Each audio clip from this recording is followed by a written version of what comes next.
Excellent. So Melissa's question is, when you're talking about vision, mission, values, most mid to lower level employees are like, that's something for leadership to deal with. It has nothing to do with me. It happens all the time. And the key thing here is this is where leadership messaging and consistent messaging becomes really critical. So first off, rolling out to make sure everyone understands what is the vision, mission, values of this organization. Guarantee you roll it out and they're going to go, okay, who cares? To even preempt that initial eye roll, you had that conversation during the interviewing process. And with the candidates are also going to go, okay, sure, yeah, I believe in that, woohoo! They're not going to care until you say it again when you bring them on board.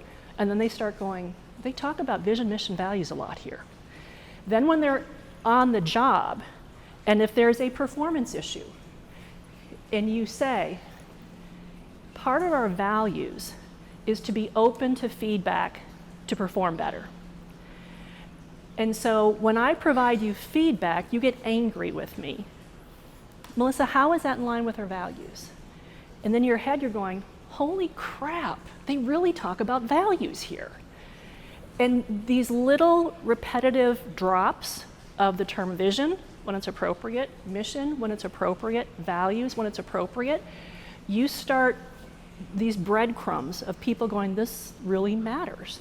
And then a lot of my clients, as part of their performance planning, some still do performance reviews, will evaluate team members on how well do they demonstrate day in and day out the values of the company.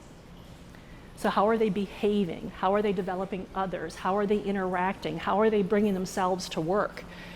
And then, Melissa, to your point, it's also from a technical point of view. I just talked about behavioral, now let's talk about technical. So when you've got your strategic plan, it's basically a big project plan, right? So you've got the company strategic plan, and then what should be happening is that plan is then divided down into the different divisions, the different departments. So what are you going to be doing in marketing? What are you going to be doing in HR? What are you going to be doing in operations?